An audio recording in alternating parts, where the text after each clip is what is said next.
The journey continues at King's Lyndon Grove as we talk to members of the Geelong community and how impressed they are with the way in which this facility has been opened and continues to make great contributions to the Geelong community. And joining me are the two wonderful people who've been great contributors to the Geelong community. Ladies first, Louise King. How are you, Louise? Good, thanks, Graham. And of course, as we were talking earlier with this man's mother, the man who shares his birthday on the same day as Mum and was born in 1956, Michael King. How are you, Michael? Good, Graham. It was a good year, 1956. It certainly was. Michael, first of all to you, a wonderful community venture, one would term, another step, another feather in your cap as far as King's contribution to the Geelong community. Oh, look, thank you, Graham. Look, we're very proud to offer a new facility to the community, particularly south of the river.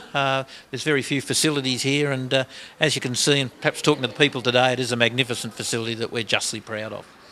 Louise, as Michael just said, yes, certainly south of the river. I'm a south of the river man, have been for nearly 40 years, love it out here, and it's great to see this new development, or a redevelopment of an old, it's been here for 20 years. Yes, that's right. And you've got some wonderful rooms here, including the long room, the conference room upstairs, the lovely, now you're testing me, aren't you? The lovely function room. The Grove room on the corner. The Grove room on the corner, because it's on the corner of Grove Road and Torquay.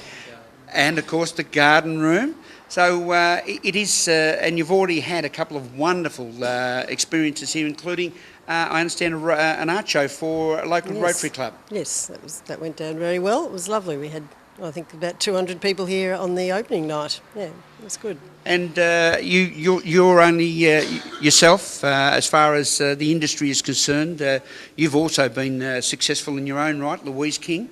Yes, it's been going very well. It's been going for 10 years now since Louise King Funerals got started, and we've got about a great team of women out there. We're catching up with the guys. And viewers, she does come from a wonderful sporting background too, the Sexton family. And we have to give them a bit of a plug, don't we? Yes, Nathan, yes. Yeah, Nathan Sexton. He started his junior career at the Mottawarri Footy Club, now playing with the Belmont Lions. Yes. So returning, Grand finalists, yes, that's right. Yes, and premiers last year, and returning from injury in this next couple of weeks, so it should be great. Mike, what did happen at three-quarter time in the grand final last year, and what was Nathan's involvement? No comment. No, we won't. We're not going to talk about Nathan Lewis either, are we, Michael? No, we're not. Michael, where did you get the initiative from? Where did you're always thinking outside the big circle. When did the penny drop that this is the place for the new adventure? I think it was part of the city's plans for Armstrong's Creek. It's going to be a new city over the next 20 years, a city the size of Ballarat, to put it in context, not far from here. And really, as part of our long-term planning, it's how do we best serve the community of Geelong, and we felt that the southern part of Geelong was poorly serviced, not just for funeral services, but for facilities and function such that Lyndon Grove will provide. So really it was over a year ago we purchased a building, have extensively renovated it since, and it's very well located for future growth in Geelong.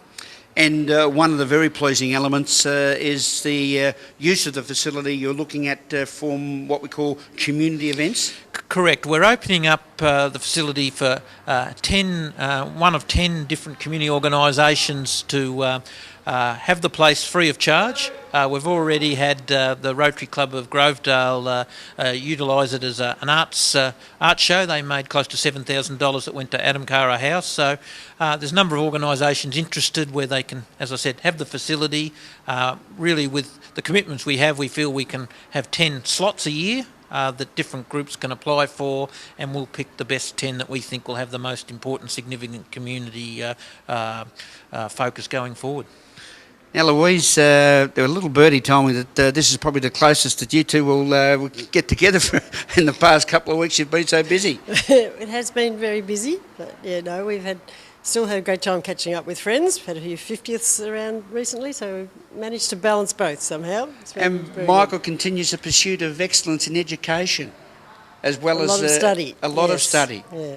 And Michael, what is your current line of study? Well, I'm currently completing a doctorate. It's been 6 years in the making, and Louise and the children have been very patient, but I'm perhaps 2 to 4 weeks away from submitting a thesis which is about the funeral industry, and it's about setting standards and accreditation models and benchmarking. So I'll be certainly very pleased, and it'll be a weight off my shoulders in the next 2 to 4 weeks. Be able to concentrate on the cricket season for 2008-09. Yes, I'll be putting in another big pre-season as I've done for the last 20 years, and I think probably the first Saturday in October at about 1:25, 5 minutes before the start of the game, the pre-season will commence. And your mum Madge was kind enough to let us know that you'll be going to physiotherapy 3 times a week this season instead of twice. No, it's only once, but it's each week now, not every 2 weeks. But I can just about get some feeling in the arm by Friday, in time for Saturday.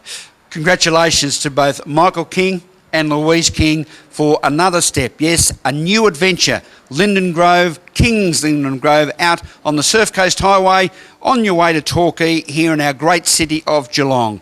Another step in the right direction, another development that makes great contributions to our city of Geelong and its community. Don't forget us, Geelong Newsbeat. It's for Geelong people, by Geelong people and about Geelong people.